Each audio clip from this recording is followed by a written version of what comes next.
Pemirsa, Anda kembali menyaksikan kanal siaran berita pemerintah. Kita ke informasi selanjutnya. Wakil Presiden Gibran Rakabuming Raka baru saja meluncurkan layanan pengaduan masyarakat bernama Lapor Mas Wapres yang langsung mendapat respon positif dari warga. Pada hari pertama kanal tersebut dibuka, tim Sekretariat Wakil Presiden telah menerima sebanyak 60 pengaduan dari masyarakat yang beragam.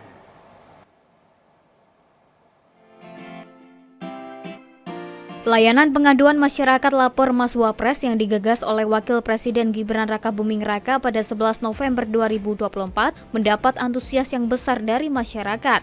Tim Sekretariat Wakil Presiden melaporkan telah menerima sebanyak 60 aduan masyarakat pada hari pertama pelaksanaan layanan ini. Warga dari berbagai daerah pun memanfaatkan layanan Lapor Mas Wapres untuk mengadukan permasalahan mereka. Salah satu pengadu, Maju Situmorang, mendatangi kantor Wakil Presiden untuk mengadu terkait keluhan koperasi tani. Kita datang ke sini ke kantor Wapres ini adalah sebagai mau melaporkan atau mengadu sesuai apa keluhan dari koperasi kelompok tani Betahamu, sehingga kita datang ke kantor Wakil Presiden, Istana Wakil Presiden ini menyampaikan keluhan tersebut. Kita tahu informasi ini dari website ataupun dari TikTok, sehingga kita kejar waktunya, kita buat segala dokumen-dokumen, kita sampaikan kepada Wapres yang membuka laporan masyarakat kepada Wakil Presiden Republik Indonesia. Adapun masyarakat dapat melakukan pengaduan dengan mendatangi kantor Wakil Presiden maupun secara online melalui WhatsApp 0811 1704 2207 dan melalui situs resmi setwapreslapor.go.id. Bagi masyarakat yang melakukan pengaduan secara langsung, tim Sekretariat Wakil Presiden akan memberikan waktu 15 hingga 20 menit selama proses pengaduan. Setelah itu, masyarakat akan mendapatkan nomor ID dan bukti laporan yang disampaikan oleh pengadu. Pengadu yang telah mendapat nomor ID laporan dapat meninjau proses atau tindak lanjut laporannya melalui nomor WhatsApp 0811 1704 2207 atau melalui situs resmi setwapreslapor.go.id. Sementara itu, laporan dari masyarakat ini akan dikumpulkan oleh tim Sekretariat Wakil Presiden dan melakukan koordinasi dengan kementerian, lembaga maupun pemerintah daerah untuk melakukan tindak lanjut. Nantinya pengadu atau masyarakat bisa mengecek sejauh mana penanganannya dengan jangka waktu 14 hari. Untuk konteks pengaduan itu sangat kompleks ya, sangat kompleks masalahnya. Justru tugas kami di sini adalah untuk mendudukan seperti apa sih pengaduan masyarakat tadi. Kita lihat regulasinya seperti apa, kita lihat kebijakan pemerintah seperti apa, sehingga harapan kami setelah proses analisis di sini bisa diperoleh sebuah rekomendasi solusi yang sebaik-baiknya. Kementerian Kelautan dan Perikanan menyiapkan ribuan unit usaha mikro, kecil, dan menengah serta koperasi perikanan untuk menjadi mitra dalam pelaksanaan program makan bergizi gratis. Untuk mendukung upaya tersebut, KKP turut melakukan kerjasama dengan Kementerian Koperasi, Dinas Koperasi, dan berbagai pihak lainnya untuk membantu membina UMKM.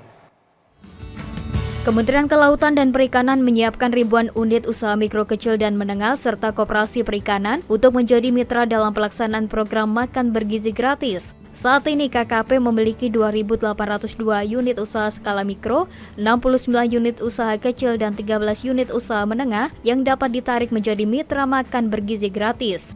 Direktur Jenderal Penguatan Daya Saing Produk Kelautan dan Perikanan Kementerian Kelautan dan Perikanan Budi Sulistyo dalam acara Bincang Bahari di kantor KKP Jakarta pada Senin 11 November 2024 menyampaikan pihaknya turut memperkuat usaha-usaha lain agar dapat ikut dalam rantai pasok program makan bergizi gratis.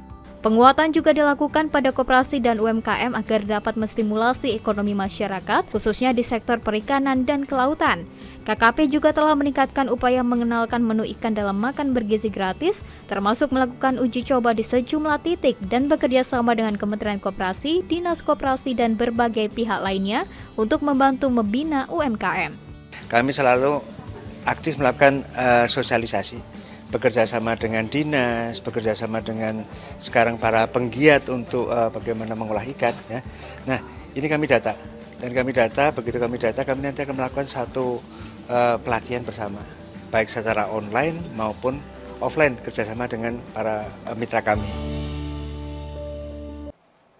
Kita ke informasi lainnya pemirsa, Kapolri Jenderal Polisi Listio Sigit Prabowo mengumumkan 4 program strategis Polri untuk mendukung ketahanan pangan selaras dengan prioritas Presiden Prabowo Subianto.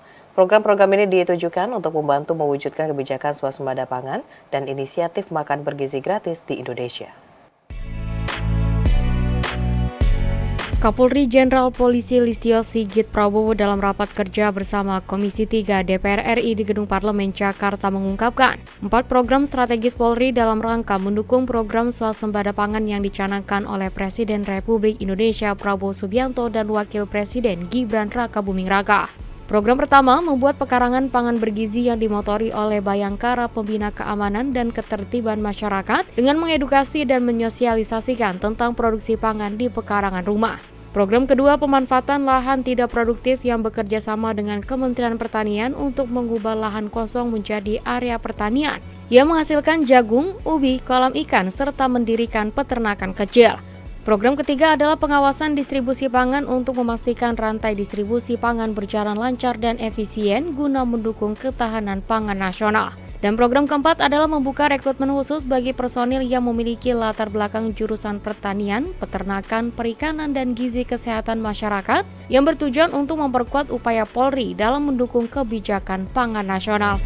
Sebelumnya, Polri juga telah menandatangani nota kesepahaman dengan Kementerian Pertanian mencakup berbagai upaya untuk meningkatkan produksi pangan dan memastikan masyarakat memiliki akses ke makanan bergizi. Tujuan dari kesepakatan ini adalah untuk mengoptimalkan sinergisitas tugas dan fungsi dalam penyelenggaraan pembangunan pertanian demi mewujudkan peningkatan ketersediaan pangan strategis serta mendukung program pemerintah dalam mewujudkan ketahanan pangan nasional. Kami memiliki SMK Bayangkara.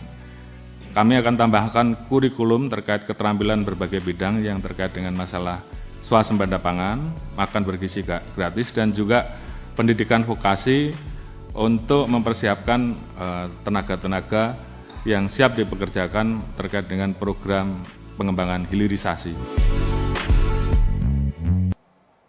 Pemirsa, Presiden Prabowo Subianto melakukan pertemuan dengan anggota korporasi The United States Indonesia Society di Washington DC, Amerika Serikat.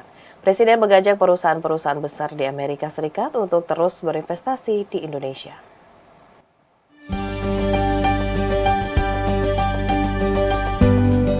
Dalam pertemuan dengan anggota korporasi The United States Indonesia Society yang digelar di ruang Dumbarton Hotel Four Seasons, Washington DC, Presiden Prabowo Subianto berdialog langsung dengan sejumlah pemimpin perusahaan besar Amerika Serikat yang telah lama berinvestasi di Indonesia. Perusahaan tersebut termasuk Freeport, Chevron, General Electric, Georgetown, dan perusahaan terkemuka lainnya. Presiden Prabowo menyampaikan kegembiraannya atas antusiasme perusahaan-perusahaan Amerika Serikat untuk terus berkontribusi dalam pembangunan ekonomi Indonesia. Ia juga mengajak perusahaan-perusahaan besar di Amerika Serikat untuk terus berinvestasi di Indonesia. Ya, saya